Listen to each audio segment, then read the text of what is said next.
بسم اللہ الرحمن الرحیم نحمدہ ونصلی ونسلم علی رسولہ الکریم اما بعد وتعالی عن الحدود والغایات والارکان والاعضاء والادوات لا تحویہ الجہات الست کسائر المبتدعات۔ متن عقیدہ طحاویہ سبق نمبر 43 اور عقیدہ نمبر 38۔ امام طحاوی رحمۃ اللہ علیہ فرماتے ہیں کہ اللہ تبارک و تعالیٰ کی جو ذات ہے و تعالی وہ بلند و بالا ہے، برتر و بالا ہے، ہر قسم کی حدود سے، حد بندی سے، والاغایاتی اور اسی طرح انتہاؤں سے، یعنی ابتدا اور انتہا سے وہ پاک ہے اور ہر قسم کی حد بندی سے پاک ہے،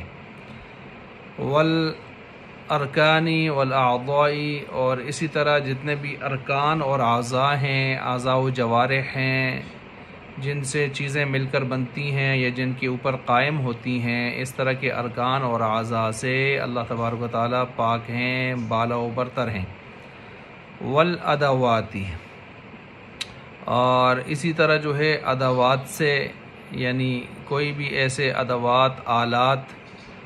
یا جیسے چیزیں پرزے وغیرہ ان سے مل کر بنتے ہیں یا آلات سے چیزیں مل کر بنتی ہیں، ان تمام چیزوں سے اللہ تبارک و تعالیٰ کی ذات پاک ہے، مبرہ ہے، منزہ ہے۔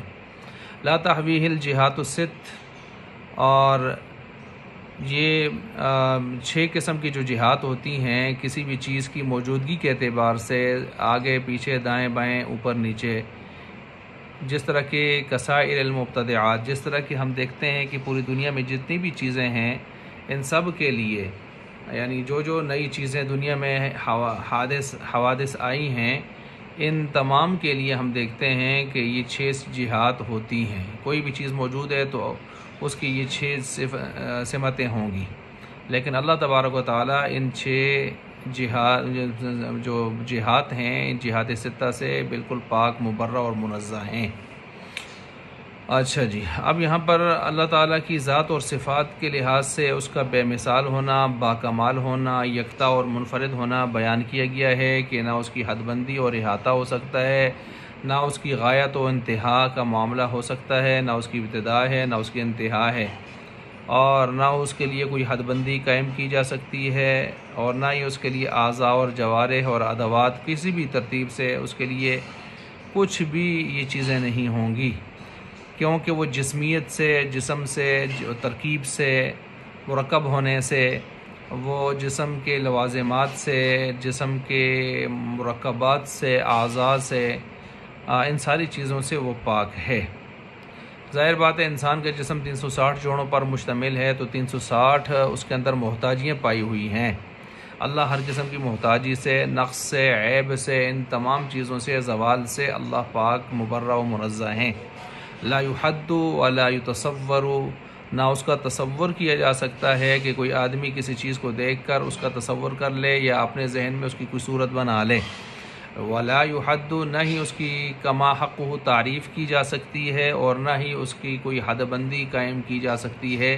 کہ فلاں جگہ ہے، فلاں پھر باقی جگہوں میں نہیں ہے، فلاں جگہ سے فلاں جگہ تک ہے، آگے نہیں ہے۔ یا جیسے جسم کی حد بندی ہوتی ہے، 5 فٹ ہے، 4 فٹ ہے، 6 فٹ ہے، اس طرح کے جتنے بھی حد بندیاں، کوئی بھی کسی بھی لحاظ سے حد بندی میں وہ نہیں آتا۔ اچھا، اب اسی کو ذکر کیا، آگے بیان کیا ہے کہ فقہ اکبر کے اندر اگر اس کو دیکھیں اس عقیدے کو، تو وہاں فقہ اکبر میں اس کو بیان کیا ہے، فما ذکرہ اللہ تعالی فی القرآن من ذکر الوجہ والید والنفس فہو لہ صفات بلا کیف، کہ جب اللہ تعالیٰ اعضاء سے ان چیزوں سے پاک ہے تو پھر اللہ تعالیٰ کے لیے وجہ، چہرے کا ذکر، ید و ہاتھ کا ذکر، اور اسی طرح نفس کا، اور رجل کا، پاؤں کا، اور اسی طرح جو ہے اس کا جو ہے ذکر کیا جاتا ہے ساق، پنڈلی کا، تو پھر یہ ذکر کیوں ہوتا ہے؟ تو جواب یہ دیا جاتا ہے کما یلیق بشانہ، جیسے اللہ کی ذات کے لیے یہ مناسب ہے، اسی پر ہم ایمان لاتے ہیں، اس کی حقیقت کو ہم نہیں سمجھ پاتے۔ بعض حضرات اس کی تعویلیں کرتے ہیں، وجہ سے مراد اللہ کی رضامندی ہے،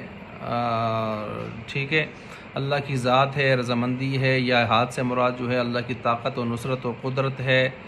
وغیرہ، پنڈلی سے مراد جو ہے وہ تجلی الہی ہے وغیرہ. یہ بھی صرف ایک تعویلی تشریح اور معنی ہوتا ہے، حقیقت سے اس کا کوئی تعلق لینا دینا نہیں ہوتا. بلکہ بعض حضرات کہتے ہیں کہ بس جس طرح صفات آئی ہیں کما یلیق بشانہ ہی، ہمیں کچھ پتہ نہیں، بس صرف ان صفات پر ایمان لانا ہے، کھود کھرید میں نہیں پڑھنا،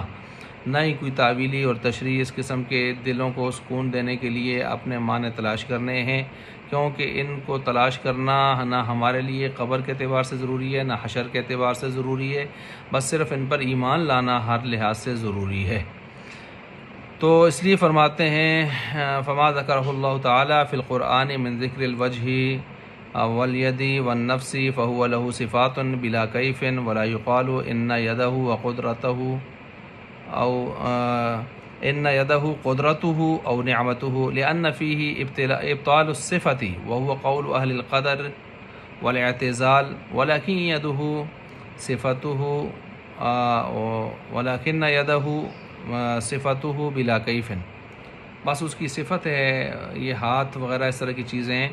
بلا کیف، جس کی کوئی کیفیت یعنی کوئی حال کوئی خاص اس کی کیفیت ہمیں معلوم نہیں ہے، بس ہم نے صرف اس پر کیا لانا ہے، ایمان ہی لانا ہے، اسی طرح ہم نے اس کو ماننا ہے.